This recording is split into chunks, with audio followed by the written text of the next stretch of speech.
We're very pleased to have our guests from France with us this morning, Dr. Gilles-Éric Seralini and Chef Jérôme Dusolet. We're going to hear from the two of them. Some of us had the privilege of listening to these two gentlemen on Thursday night when we had a public awareness session. And I believe our order of operation this morning is that we'll do the same thing as then, that Chef Jérôme Dusolet will lead off, and Dr. Gilles-Éric Seralini will follow. Within your program book is a bio for these gentlemen. They come to us with a lot of international experience in speaking. We really appreciate that they've come to the prairies. It was a long fly for them here from France. They've had all kinds of opportunities to speak around the world about these things, and some of it with controversy, of course, and some of it without. And I'm not going to take a lot of time this morning reading through a bio that you can read. I would much rather that we had the time to listen to them do their presentation and have you do your homework and read your book yourself. And that's how I'm going to do it this morning, so that we don't waste your time or theirs. Chef Jérôme Dusolet.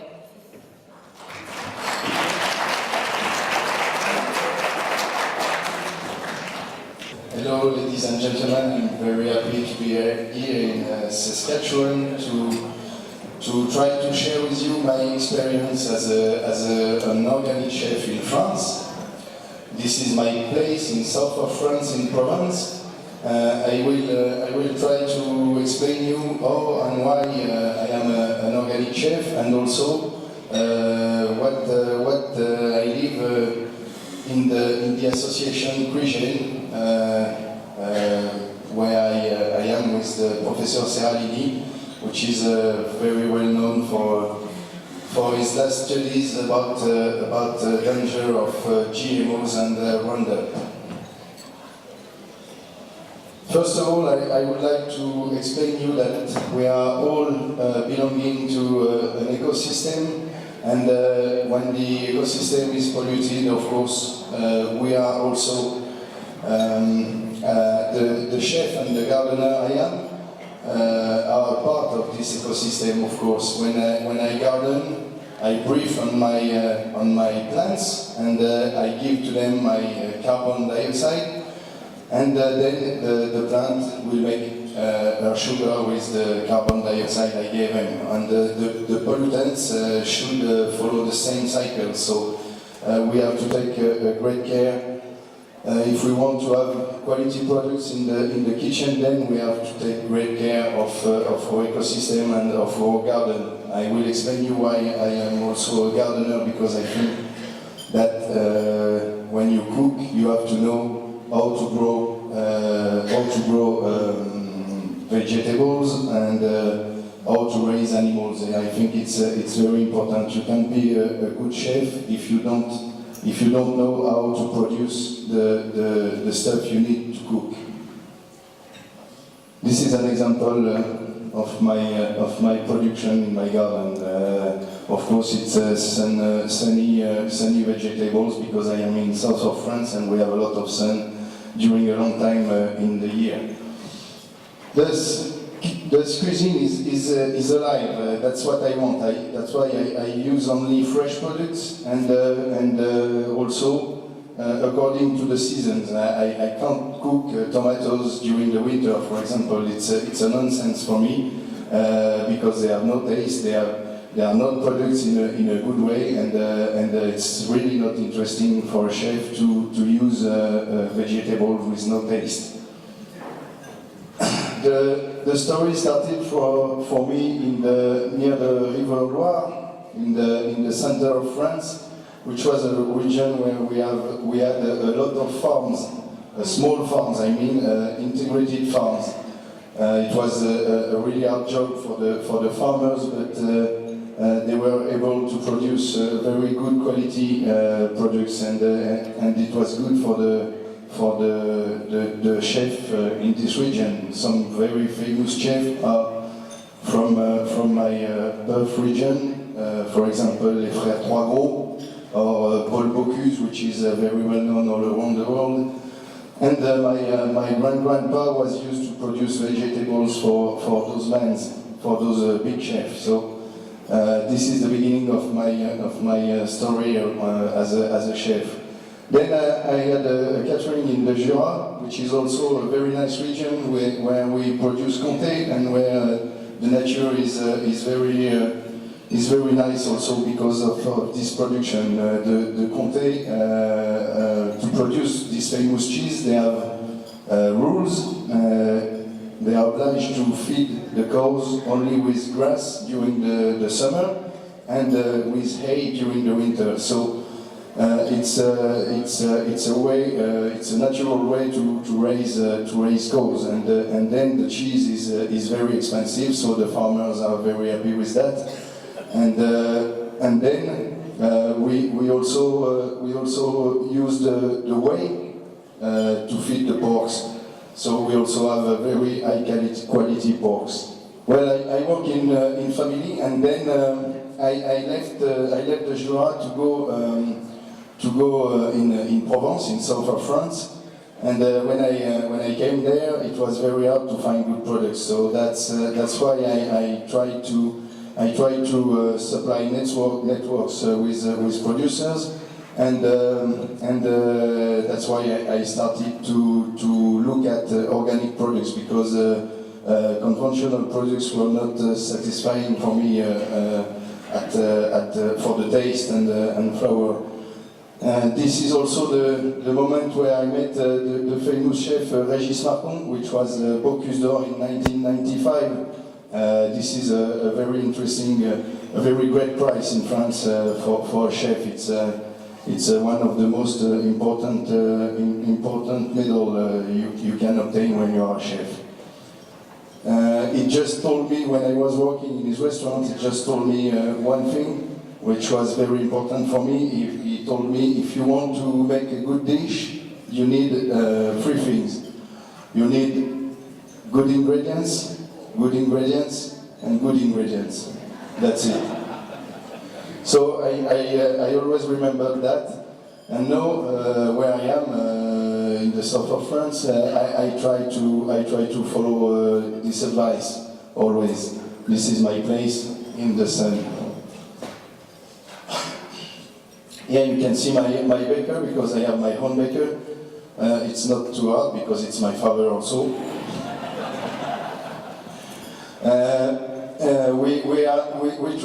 We work in family, and we try to control everything we put in the dish and in the plates of our guests. That's very important for us because we try to avoid industrial products, and we never use industrial products, because you can find so many things in industrial products, as the bread, for example, in France. They authorized 107 additives in the bread. So I don't think when you eat bread you want to eat a lot of chemicals, a lot of helpers, a lot of exhaustant enhancers for the taste, sorry, and things like this. When you eat bread, you just want to eat flour, yeast, water, and salt. But sometimes it's not the case, and you can have a lot of chemicals inside. The water quality is also a problem at the top water, the tap water, I mean, at home, because there is so many chlorine inside that it can kill the yeast. So we are obliged to use mineral water also. So when you want to, when you want to cook with a high quality, a high chemical quality, you need to make a lot of efforts to success. And here are my flowers.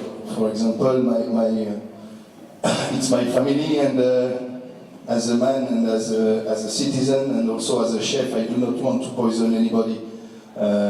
Certainly not my family, and also not my guests. I think the chef must be responsible for what they do and what they give to their guests every day.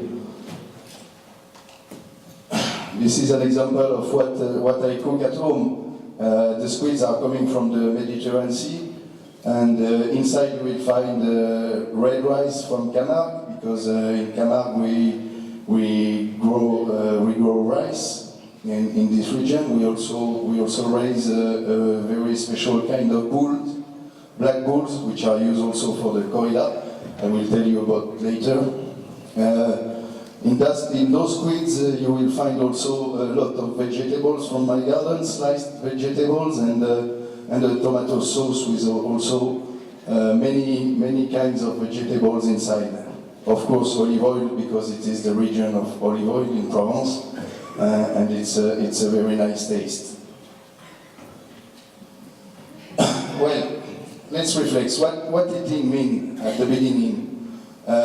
It is probably the most intimate act that is, because you will take something, you will take an element, and you will put it in your mouth, and tomorrow it will become you. It will become you, because your cells need the food to make your energy. So I think we have really to take great care of what we are putting in our mouth, especially nowadays, because the industry is able to put a lot of pollutants in our plate, and we have to take great care of our children and of our health. I joined the Crygen many years ago now, and at the beginning I knew a few things, but then it becomes harder and harder, because I learned a lot of things about GMOs with the Professor Seralini's team. Well, I'm more and more happy, I would say, to be an organic cook.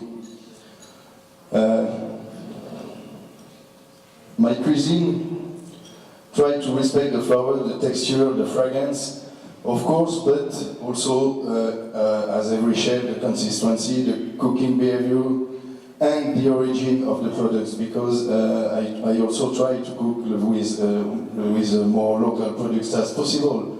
It's a question of terroir. It's very important when you are a chef to respect your terroir, even if sometimes you can change with exotic stuffs. Well, the meaning of cooking and well eating and its perversities. The perversities are very numerous, we will see later, but the meaning of cooking, in my opinion, is first of all to share with guests and family and the people who eat with. But also, in my case, with farmers, it's an exchange for me, because all my producers are quite friends with me. And we are always talking and exchanging about what they could grow and what I could cook then. So we exchange a lot, and it's very interesting to share with everybody, because cooking is sharing. The responsibility we have, I already told you about. I think the chef must be responsible of what they offer. It's a great responsibility, but also for the Sunday cook. When you cook for your family, you have to take care, because you can poison them. And when you do an act of love as cooking, you can't poison your relatives. And also, of course, cooking good products and sharing bring well-being at physical, mental, and social level. Social level, as I explained you, is when you exchange, for example, with the producers. Nowadays, for a chef, it's very easy to go in a big mall to buy a lot of stuff without talking with anybody, and you come home, you just put it in the oven, and it's ready. You serve it, you don't talk with the guests, and that's it. For me, it's not the society I want, so that's why I work in another way.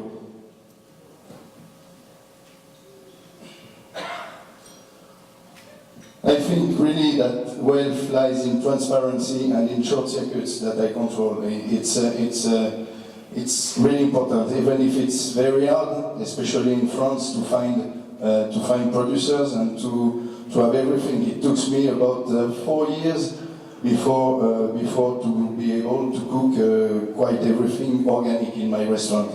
But now I have good networks, and it's a great pleasure always, even if it's sometimes hard, because this is a cooking and a sharing at human scales, and sometimes there is problem. You know, somebody could have a trouble, and then I lose a producer, so I have to find another one, and then he comes back, and so on. But it's alive, and that's life also. Oh. Sorry. Okay. Well, the first meaning, as I told you, is sharing, the control of supply networks. This is an example where, when I was on holiday, I just met a man around the lake, and he shows me in the middle of the lake, a mountain lake. He shows me his exploitation. He told me, "I'm raising here fruits," and I tried it with him, and it was so lovely that quite every day I serve it in my restaurant now. It is very nice animals. They are the flesh is very tender, and I can do a lot of things with that product. Well, it's an example of what I can do.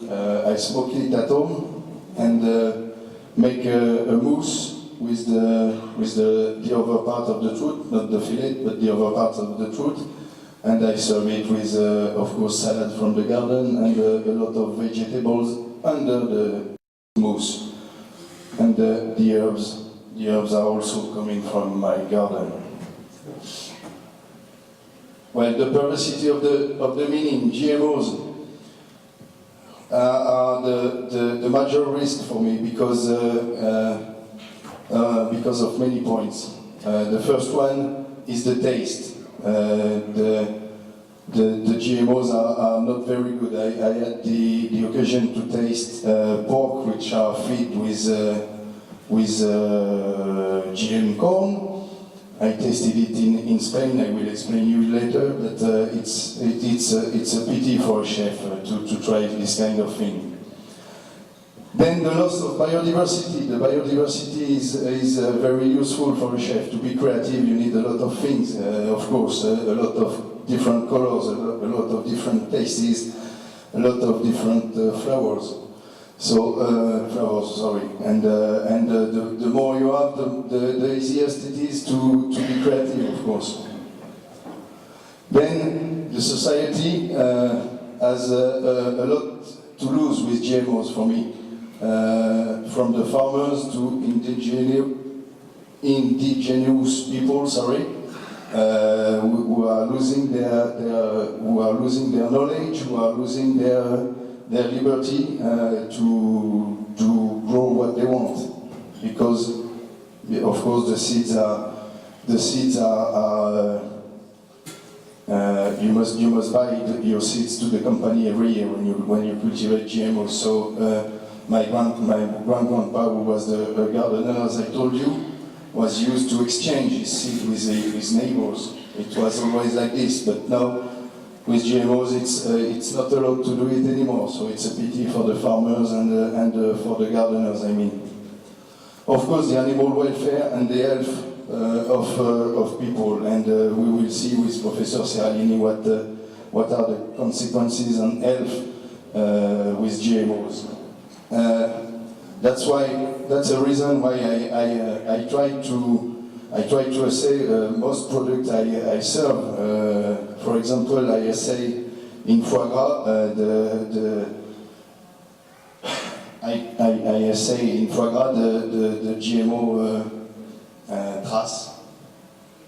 traces to know if it's contaminated or no, because the foie gras is produced in a region just close to the Spain, where they cultivate the only GMOs in Europe.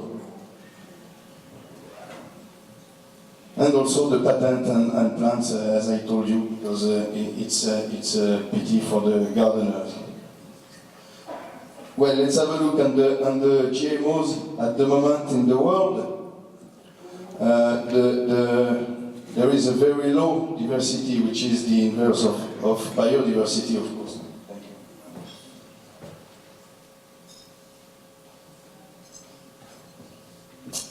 And the GMOs is almost cultivated in the USA, and it's 95% of food and feed is produced in the America, North and South America. In Europe, we just have a really few. In Spain, as I told you, and they just produce corn, Mont A10. 100% of GM plants, of course, are made to absorb or produce the pesticides. So that's why it's terrific for me, because the residues are always in the plants.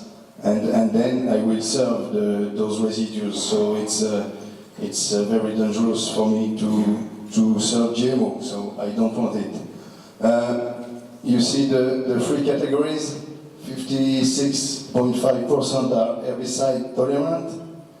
26.5% are absorb and produce pesticides, and 17% produce their own pesticides. This is the three categories you can find cultivated in the world at the moment. The first category is the Roundup tolerant plants, not resistant, but tolerant because the plant lives with the pesticide. It doesn't go against. So that means more herbicides in the field and a lot of residues and the accumulation of herbicide residues in the plant. The second category is insecticide plants. That means more. That means yes, more insecticides in the plant and less in the field, but really more in the plant, as in this BT corn. And the GMOs attack the biodiversity I love. This is all a cook or a chef needs to have pleasure in his kitchen. Well, the perversity of the meaning, of course, also the animal welfare and the danger on the health. You heard about the Sierra Leone's study, maybe. It has been retired after somebody from Monsanto integrated the paper, but then it has been republished because some scientists are still taking care of people's health. Not a lot, but there is still some. This is the famous rat.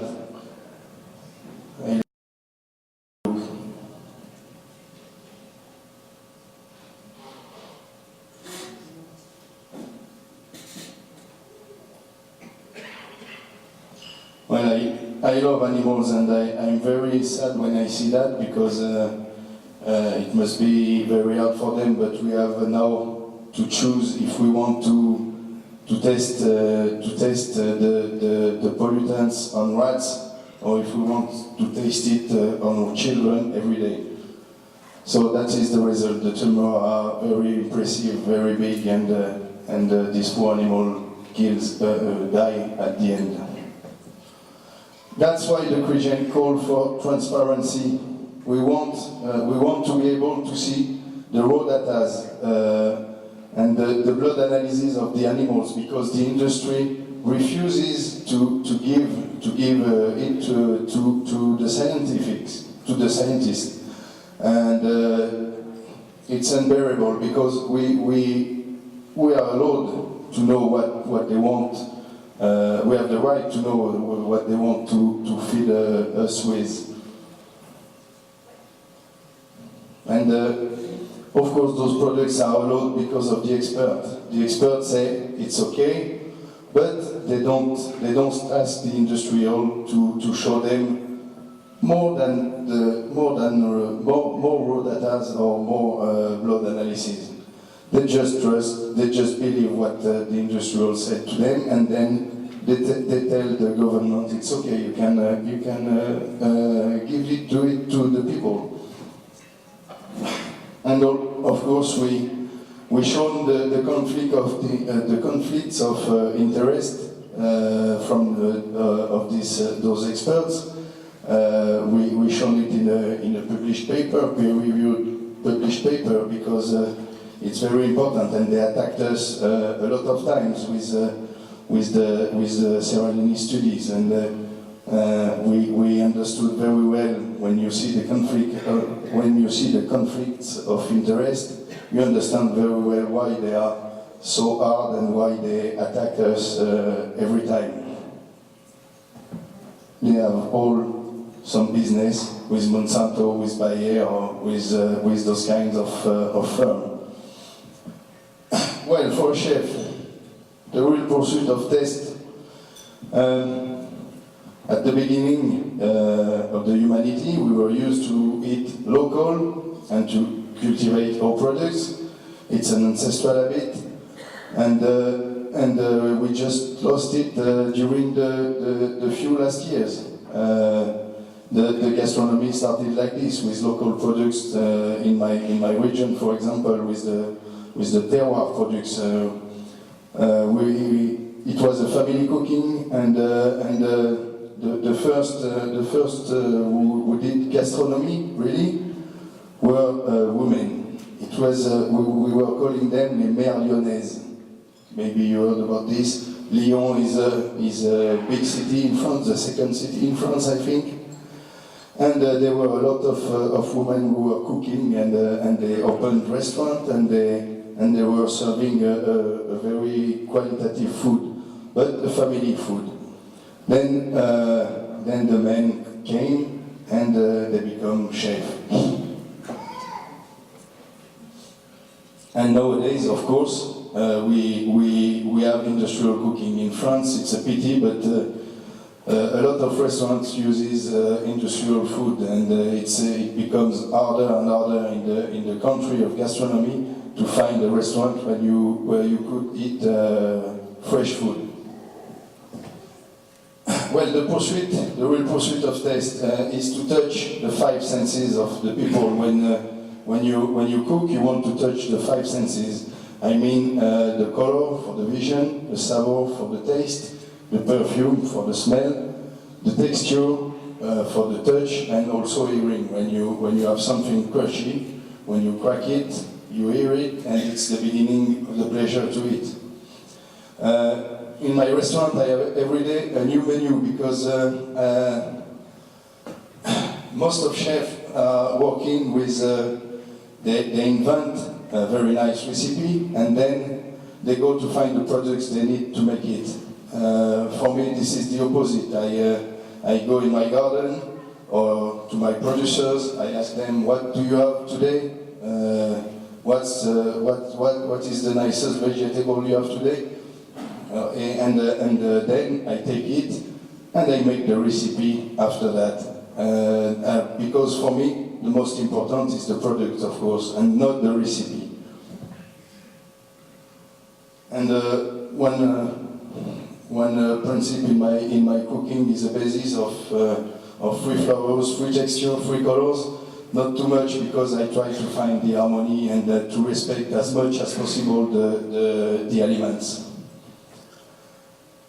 Then you have also a lot of failures. The French gastronomy is very well known all around the world, but it becomes worse and worse.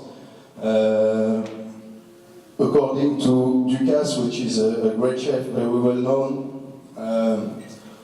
70% of restaurants uses industrial products, and very bad industrial products already made, and they just put it in the microwave and open the box. The box which is full of plasticizers, of course. But we also have very big and very creative chef, very nice chef. The best chef in pastry in France is called Pierre Hermé at the moment. He's very fashioned.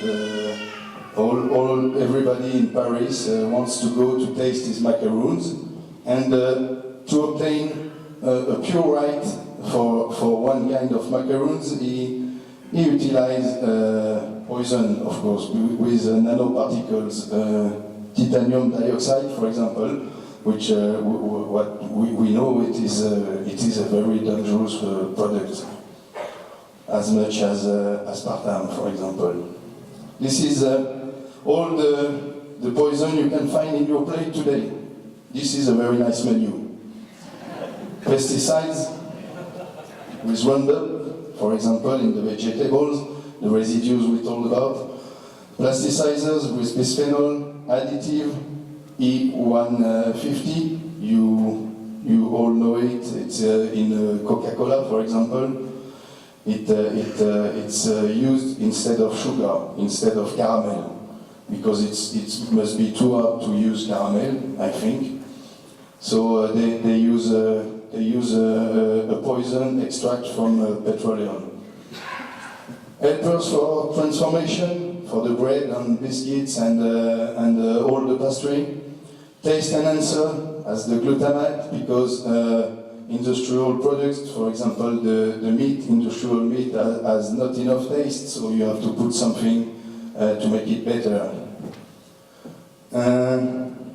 Dyes with the nanoparticles I told you about just a few seconds before, and food preservative, for example, but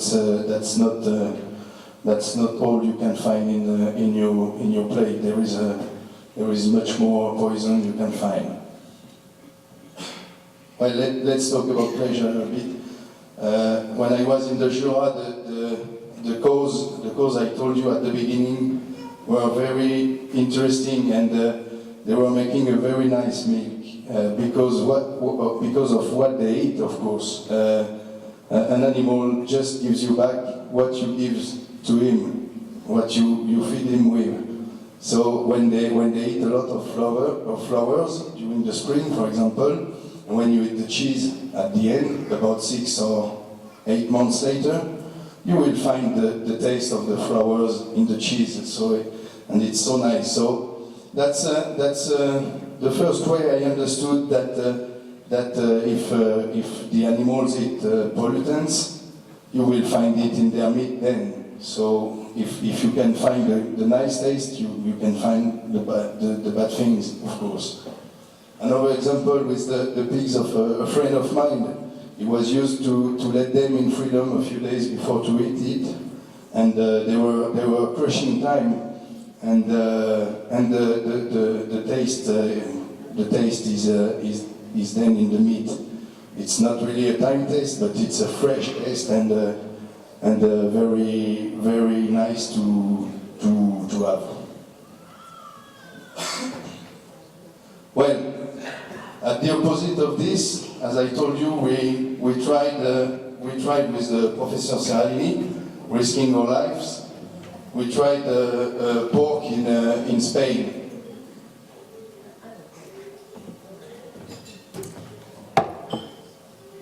And it was a really strange experience. They raised pigs just behind the GM corn fields. And when you taste this meat, it has no taste, of course, and it's very fat, and the fat is not good, and the texture is showy, so nothing interesting for a chef, of course. But it doesn't matter, because those animals are not raised to be eaten like this. They are raised to go in industrial factories to be transformed.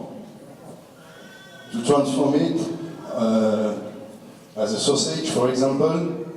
So they take this very fat meat, but as you don't like the fat taste, they put a lot of sugar on. So because the sugar eliminates a bit the taste of fat. But a sausage, sugared sausage would not be good enough, so they put a lot of salt on. And you have a very nice mixture. you have a mixture with a lot of fat, a lot of sugar and a lot of salt, which is very healthy. And what about organic food? Why not delighting GMOs, as I told you, because of the taste, but also for more philosophical issues. GMOs are genetic, artificial constructions because of the patent and the life, due to the patent and DNA, and the license and the seeds. And also GMOs, of course, are all made to be mixed with a lot of pesticides. Never forget that. At the opposite, we have seen that in Spain also, because in Spain they have the worst with those porks, but they have also the best with a lot of organic agriculture. And as they told, organic is orgasmic. I really think that, because when you take some pleasure when you eat, you feel really better. This is an example, and it should be orgasmic when you eat that. You have smoked truth, you have green lentils from the Auvergne, not so far from where I was born. You have white herbs, you have a lot of vegetables from the garden, you have olive oil, you have lemon, and also a very nice tomato jelly, tomato from the garden, of course. This is another example with the hamburger, because I also like junk food. But this one is very safe for the health and very good for the taste. The bread is homemade from my baker. The beef comes from a bull who lived in free in the Camargue also. The salad is from my garden. The cheese is the Comté from the Jura, and the ketchup is homemade with tomatoes from the garden. On the left also you can see a little coleslaw with cabbage and carrots from the garden.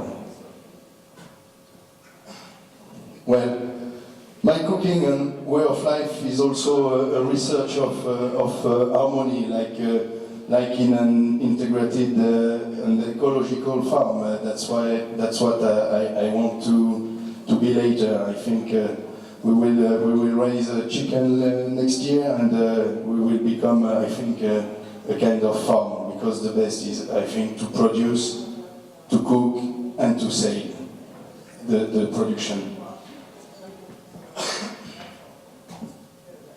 Well, we know that there is 30,000 edible species on the earth. 7,000 are cultivated. 30 brings 95% of our energy. This is a bit silly, and it explains maybe why we have troubles with the earth, and why some say that we won't be able to feed all the world in a few years. But there is 30,000 edible species. If we eat a lot of species, it would be easier to have a sustainable agriculture, I think. On this, 4 plant species gives more than 60% of the world food and feed energy.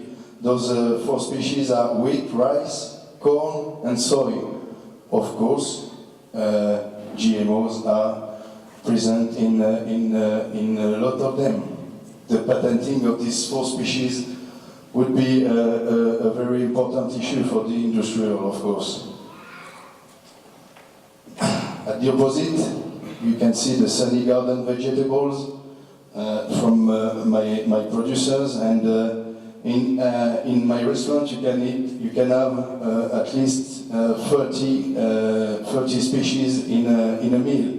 I mean, if you make a base for a sauce, for example, I can use at least 15 products, 15 elements in a very low quantity, of course. But the good thing for the health, I think, is to eat a lot of things, a lot of elements. This is another example of the biodiversity in my garden, with nice flowers, with aromatic herbs, with a lot of kinds of salad. And at the opposite, with GMOs, monoculture, we have no biodiversity, no transparency, and we are all taken in a stage which is really unbearable, especially, I think, for the professional, for the cook and the chefs. Another example of the biodiversity in my region, this is Fribourg tenderloin from Camargue, the region I live now, with hay in the bread, which is very healthy also. Well, for all these reasons, I think the information of people, and especially of children, is very important, and we have to work all together, the farmers, the chef, the cook, and everybody in the society have to work together and in network. And especially as a chef, I require from the authorities the transparency and what they want to put in our plate. We have the right as citizens to know what they obliged us to eat, because they don't want to labeling things, they don't want to say there is GMO in this plate, or they don't want to write all the pollutants you can find in your plate or in your dish. I have seen very bad thing when I arrived in Canada, in Toronto. We had a coffee. On the table there was sugar, but not real sugar. And in that, it was written, nobody is able to read that. I needed a look to be able to read that, but inside there were two kinds of nanoparticles. There were aspartame, which is not allowed anymore in many countries, and they put it on the table in a bar. Well, and it was also written, do not use without medical consulting. Okay. Well, for all this region, we organize vocational trainings in my place in Barjac to inform and to supply networks at the moment, and it's organized by the Crygen. And when you come to inform yourself, you can have also some pleasure by eating these kind of things. This is the dessert. It's a bit early this morning, but maybe at midday it would be better. Well, as I already told you, remember this: organic is orgasmic, and overall with joy. This is the last book in which we explained all this with the Professor Seralini, which will talk you about the health now. Thank you for your attention, and I hope you will eat better then.